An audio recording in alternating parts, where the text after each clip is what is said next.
अस्सलाम वालेकुम and hello to lovely innovators. आज हमारे साथ हैं एक बहुत ही ब्रेव मदर, एक प्राउड टीचर। चलिए उनकी जर्नी में जंप करते हैं और देखते हैं कि उन्होंने कैसे रीडिफाइन किया है मदरहुड को। जी सुमेरा। अस्सलाम वालेकुम, कैसी हैं आप? अल्हम्दुलिल्लाह आई एम फाइन। आप कैसी हैं? That's great. बिल्कुल ठीक-ठाक। Thank you for such a wonderful introduction. Of course, I'm working as a teacher in Beacon House School System, and of course, I have one of my son is autistic और वो अब माशाल्लाह 16 years का हो गया है। तो इस जर्नी में मैंने बहुत चीज़ें सीखी भी हैं।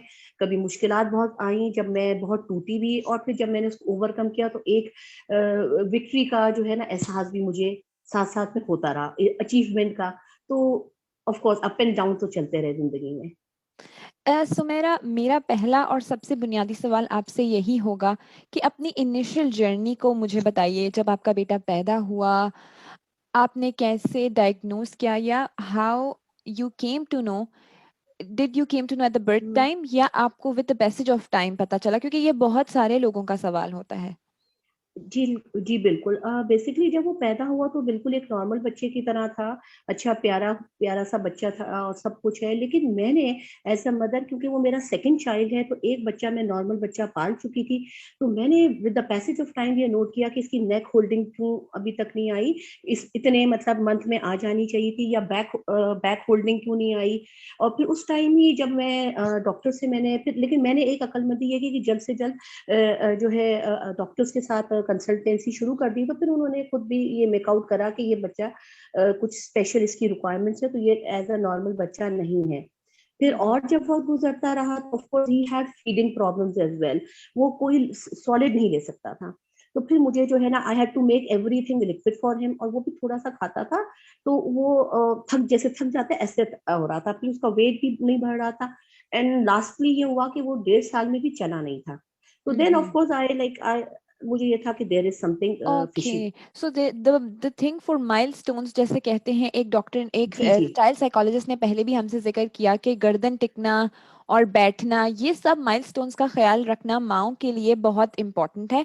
तो बिल्कुल। आप यही सजेस्ट करती हैं सबके लिए कि प्लीज अपने बच्चों के करेक्ट टाइम माइलस्टोन्स को प्लीज मेजर बिल्कुल। कीजिए। इस चीज देखिए, में अब तो सब कुछ इग्नोरेंस इज नेट पे नॉट अलाउड। अवेलेबल होता है। जी। जी, नेट पे अब सब कुछ, आपको थोड़ा-सा ये अंदाज़ा होना चाहिए कि इस एज में बच्चा ये काम कर लेता है, इस एज में ये बच्चा, या कोई ऐसी बात है, अगर आपका फर्स्ट बेबी भी है लेकिन आपने फैमिली में और बच्चे देखे भी होते हैं, बिल्कुल तो बिल्कुल। थोड़ा-सा आप एज़ अ मदर थोड़ा-सा आप अगर ऑब्ज़र्व करेंगे तो आपको अंदाज़ा हो जाएगा। और मैंने ये भी देखा कि जितनी जल्दी आप उसको समझ लेंगे, जितनी जल्दी कि हाँ, there is something with my child, और जितनी जल्दी उसको ओवर अप कम करेंगी, तो उतना ही बच्चे को फ़ायदा होगा। जी जितना लेट बिल्कुल। होगा उतना नुकसान होगा। जी, बिल्कुल, मतलब एज़ अ मदर हमारी इनिशियल रिस्पॉन्सिबिलिटी उस एज में, जिस एज बिल्कुल। में हमारा बच्चा कुछ बता नहीं पाता, कुछ कह नहीं पाता, जी, यही होती है कि हम फिगर आउट करें कि उसके साथ क्या प्रॉब्लम है। क्या बिल्कुल, आपकी प्रॉब्लम है, बात मैं बिल्कुल। समझ गई। कमिंग टू योर स्ट्रगल्स, हमने बहुत बात कर ली इसके बारे में कि आपने बहुत ही जल्दी डायग्नोज़ किया, you consulted the doctors, very best माशाल्लाह। ये थैंक यू। बात मैं आपसे पूछना चाहूँगी कि जैसे कि आहिस्ता-आहिस्ता जब अहमद बड़े होते गए और आपने उन्हें किन इंस्टीट्यूट्स, किन स्कूल्स, जस्ट अ सेकंड, किन सेंटर्स में आपने उनको भेजा ताकि जो लोग हमें सुन रहे हैं, जो देख रहे हैं, उनको हेल्प मिले? बेसिकली मैंने कभी भी अपने बच्चे को, जब वो 2.5-3 साल का हुआ, कोशिश मेरी यही थी कि घर पे नहीं रखूं, क्योंकि घर पे उसको वो माहौल नहीं मिलेगा जो ऐसे बच्चों को चाहिए। शुरू में मैंने ऑफ कोर्स कोशिश की कि इसको मेन स्ट्रीम स्कूल्स में ही पढ़वाऊं, और कह रहा हूँ, लेकिन फिर मैंने इवेंचुअली ये रियलाइज किया, क्योंकि देखिए इसमें भी डिपेंड करता है कि बच्चा माइल्ड की तरफ है या एक्सट्रीम की, या मॉडरेट है। मेरा बच्चा मॉडरेट है, उसकी स्पीच डेवलप नहीं हुई। तो फिर मैंने ये सोच पहले मैंने कोशिश की मेन स्ट्रीम स्कूल्स में उसको कराने की, लेकिन जब वहाँ पे मुझे कामयाबी नहीं हुई, then I move towards the special school. और जितनी जल्दी आप रियलिटीज को एक्सेप्ट कर लेते हैं, उतनी जल्दी आप अपनी और अपने बच्चे की जिंदगी आसान कर लेते हैं। लेकिन मुझे यहाँ कराची में बहुत अच्छे अच्छे स्कूल्स हैं। और मेरा बेटा तो अभी तक दीवा में जा रहा है, दीवा अकेडमी है यहाँ पे हमारे कराची में। तो वो लोग बहुत अच्छे हैं। फिर ऐसी बात है, उसको एक माहौल मिल गया, उसकी वजह से जो उसके बिहेवियर प्रॉब्लम्स थे वो काफी ओवरकम। देखिए, ये मैं नहीं कहूंगी कि ये बच्चे एकदम से नॉर्मल हो जाते हैं, लेकिन बहुत बेहतरी की तरफ आ जाते हैं, डिपेंडिंग ऑन दैट कि आप उस बच्चे पे कितनी मेहनत कर रहे हैं, बिकॉज ये जरा सी मेहनत ज्यादा मांगते हैं। ऑनेस्टली ऑनेस्टली अब आप देखिए, एक बच्चा जो स्किल्ड है आर्ट में या हम्म, ड्राइंग में, अगर आप उसको साइंस की तरफ पुश करेंगे तो आपको रिजल्ट्स नहीं नहीं मिलेंगे। होगा। तो सेम थिंग अप्लाइड हियर कि अगर उसको डिफरेंट स्किल सेट से कुछ लर्न करना है तो मेन स्ट्रीम स्कूल हम्म। से लर्न करना मुश्किल है।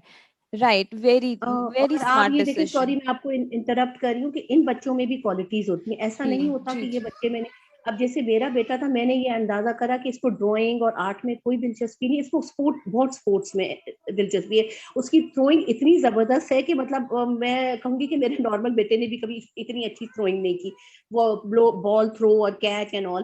तो फिर मैंने उनके स्कूल वालों से कोऑर्डिनेट करके उसको स्पेशल ओलंपिक्स में भी कराया। जितनी भी मेरी साइकिलिंग में अच्छा था उसको प्रमोट किया, घर में साइकिल रखी।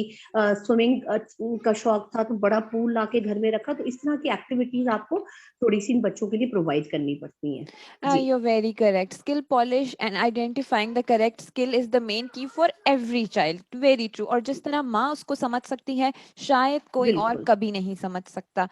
चलिए, एक बात ये करते हैं कि right now at the stage, जिस स्टेज पर आप हैं, माशाल्लाह से आपने सब कुछ जानते सूझते समझते बहुत अच्छे से मैनेज किया। तो आप क्या कहेंगी आगे बाकी लोगों के लिए जो इस जर्नी में आपके साथ हैं, कैसे हिम्मत पकड़ें, कैसे आगे बढ़ें और अपनी जिंदगी को कैसे आसान बनाएं? देखिए, मैंने इस पूरी जर्नी में एक बात समझी कि when there is a will there is a way. और देखिए, अल्लाह ताला पे ट्रस्ट करें, मिरेकल्स भी वो करता है, और उसके उसके ऊपर ट्रस्ट करने का है। देखिए, प्रॉब्लम्स आती हैं, मैं ये नहीं कहूंगी कि बहुत स्मूथ जर्नी होती है, लेकिन उसमें ये होता है कि हल जरूर होता है। ऐसा नहीं है कि आपका बच्चा एक काम कर रहा है और उसका कोई हल नहीं है। जस्ट नीड टू, आप एज अ मदर ही फाइंड आउट कर सकती हैं कि अगर मेरा बेटा स्पिटिंग कर रहा है, तो आप देखिए वो कब स्पिट करता है, वो किस बात से इरिटेट होता है और कब स्पिट करता है, आप उसको वहां ओवरकम करें। या अगर वो एग्रेसिव होता है तो क्या वजूहत होती है कि वो एग्रेसिव हो जाता है। जैसे अभी लॉकडाउन की सिचुएशन में मुझे अहमद ने जरा सा एग्रेशन दिखाया, क्योंकि फिर मैंने ऑफकोर्स एक वजह थी सामने की, जो बच्चा सुबह से लेके 3 बजे तक स्कूल जा रहा है, वो घर पे है। फिर घर में एक मतलब सिर्फ एक घर में रहना और स्कूल के माहौल में बहुत फर्क होता है। फिर मैंने उसका अल्टरनेटिव ये निकाला कि मैंने उसके टीचर से बात की। मैंने कहा देखें, आप इसको लॉकडाउन की सिचुएशन में भी 2 घंटे कम से कम स्कूल बुलाएं। जो लॉन्ग आवर्स थे बेशक ना बुलाएं, एटलीस्ट उसको ये हो कि ये मैं स्कूल आ रहा हूँ जा रहा हूँ, तो उसकी थोड़ी सी एक्टिविटी हो जाए। तो एनर्जीज आप प्रॉपर उससे फिर, चैनलाइज हो जाएं। जी, उसके बाद फिर मैंने स्विमिंग पूल उसके लिए लिया। फिर मैं रात में उसको वॉक कराने ले जाती थी, क्योंकि बेसिकली बच्चों को अपनी एनर्जी, हर बच्चे को, हर आप बच्चे को नॉर्मल बच्चे भी देखें ऑनेस्टली, उनकी हर भी बच्चे एनर्जी, को ऑनेस्टली। वरना तो वो बच्चे आपको पता ही क्या क्या करते हैं। फिर जी वो बच्चे बिल्कुल है, बिल्कुल। तो उनकी एनर्जी कहीं ना कहीं पॉजिटिव वे में करनी होती है। तो इस तरह आपको ये जरूरत है। दूसरा, मैं एक आपकी चैनल और आपके इसके उससे प्लेटफॉर्म कहना की तरफ चाहूंगी से। कि देखें, मेरी तो यही दुआ है, अल्लाह ताला हर किसी के बच्चों को माशाल्लाह नॉर्मल और अच्छा सेहतमंद रखे। लेकिन जो है ना, सोसाइटी की जो सपोर्ट होती है ना, हम जैसे पेरेंट के लिए वो बहुत काउंट करती है। नो डाउट मेरे साथ बहुत सारे ऐसे भी लोग मुझे मिले जिन्होंने मेरे साथ बहुत कॉपरेट किया, लेकिन कुछ लोग ऐसे भी थे जिन्होंने मतलब कि उनको होता था कि अरे ये मारेगा तो नहीं, अरे ये थूकेगा तो नहीं।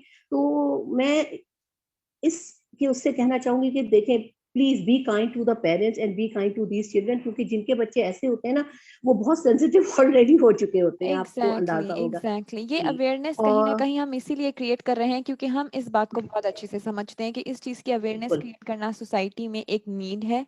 हम्म, ये इट्स अ नेचुरल थिंग, लोगों को समझना चाहिए, लेकिन अगर हमारी थोड़ी सी एफर्ट से ये मुश्किल आसान हो सकती है तो हम ऐसा ज़रूर करना इंशाल्लाह। चाहते हैं। जी, आप बिल्कुल। कुछ ऐसी ऑर्गेनाइजेशंस का का बताना चाहती थी? I was really interested to know जिसके साथ आप एसोसिएटेड हैं और आप काम कर रही हैं। जी, thank you very much for asking me this question. Basically यहाँ कराची में एक इदारा है, Darul Sukoon. It's a very nice organization. मैं उनके पास फ्रीलांस काम करती हूँ, लेकिन मैं आप लोगों से यही रिक्वेस्ट करूंगी जो स्पेशली कराची में है या कभी कराची आए तो इन उधर, क्योंकि वो लोग करते ही इस ऐसे स्पेशल बच्चों को जिनके माँ बाप और सोसाइटी ने भी एक्सेप्ट नहीं किया, वो लोग एक्सेप्ट करते हैं और उनको हर तरह की फैसिलिटी दे रहे हैं। तो मैं तो आपकी इस प्लेटफॉर्म से ये चाहूंगी कि लोग इसकी है, आप वहां पर जाएं, विजिट करें। और कुछ नहीं तो सिर्फ उन बच्चों के साथ टाइम स्पेंड कर कर आए, क्योंकि उनको भी अपनाइयत का एहसास और उनको भी लगे कि हम भी एक सोसाइटी का पार्ट है, तभी लोग हमसे मिलने आते हैं। तो ये this I will of course request to people. Thank you so much. Inshallah, all my lovely viewers who are watching from Karachi, please pay a visit to Darul Sukoon and you will get a lot of sukoon. Seriously, it's a very nice journey. Yes. I have just seen it through photographs and vlogs, but it was a life changing journey for the person who visited. In fact, for me, when I watched it, I really felt for those kids, and I really felt like next time whenever I'm visiting Karachi, definitely my go-to place will be Yes, Darussalam. Inshallah. inshallah. Sumaira, thank you very much for your You are time. always welcome. आपका कोई last message जो आप as हमारे leaving note पर कहना चाहेंगी? बस मैं मदर से जो जिन मदर्स के स्पेशल बच्चे हैं, मैं उनसे यही कहना चाहूंगी कि देखिए, अल्लाह ताला की ज़ात से नाउमीद ना हो, और ये बच्चे ब्लेसिंग होते हैं। ये आपके जब जिस घर में आते हैं, उस घर में आप यकीन करें किसी चीज़ की कमी नहीं होती। जब से ये मेरा बच्चा, आप यकीन करें, पैदा हुआ, और मतलब जो भी है, तो इनको एज़ अ ब्लेसिंग लें। मतलब और घबराए ही नहीं। Everything has a solution. जो भी उस बच्चे की प्रॉब्लम है, it has a solution. This I can, assure you. Thank you very much for such a nice message. देखिए, सबके लिए मैं यही कहना चाहूँगी कि it is a test from अल्लाह, और आप पे है कि आप कितना इसको सक्सेसफुली टेस्टिंग। अपने टास्क को फुलफिल करते हैं। यही मैसेज है सुमेरा का भी और मेरा भी। Thank you very much for watching. Thank you. अल्लाह हाफिज़। अल्लाह हाफिज। Thank you.